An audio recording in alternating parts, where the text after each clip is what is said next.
I was born in Hurtsboro, Alabama. I grew up in East Chicago, Indiana. Started my elementary education in special education, labeled educationally retarded.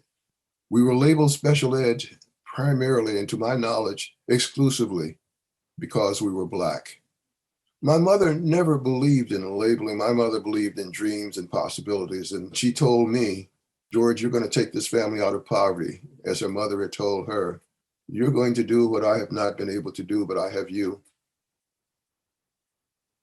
I think all poor mothers tell their babies that. This child must be the one.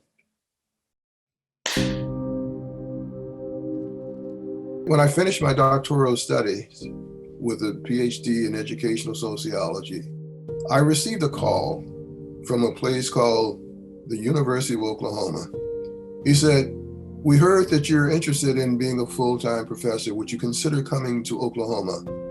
I was silent for a moment, and I said, "There's something you need to know about me." He said, "What?" I said, "I'm a Negro." He said, "That's your problem. Would you like to come to Oklahoma and teach?" Norman, Oklahoma was a sundown town. Terrible things happened to Black people who stayed after dark, who stayed too long.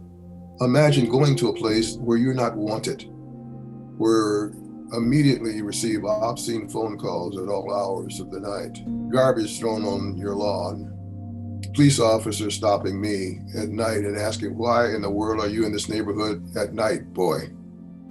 It was the best of times and the worst of times. The worst of times was very obvious. People write about it, they talk about it.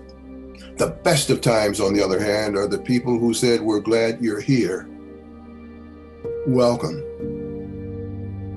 10 o'clock at night, doorbell rings, 12, 13-year-old white boy standing there.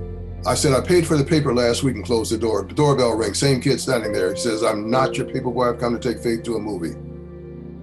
I remember telling him, "I teach that stuff at the university. We don't live it in this house." And immediately thereafter, my daughters and my son says, "Dad, we've got to talk. You're involved in the civil rights movement.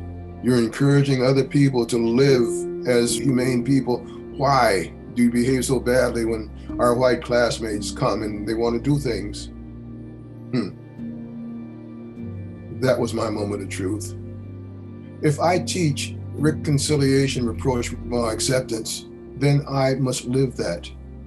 If I teach judging a person by the quality of their character, not the color of their skin, I must live that. My name is George Henderson, and this is my brief but spectacular take on living what I teach.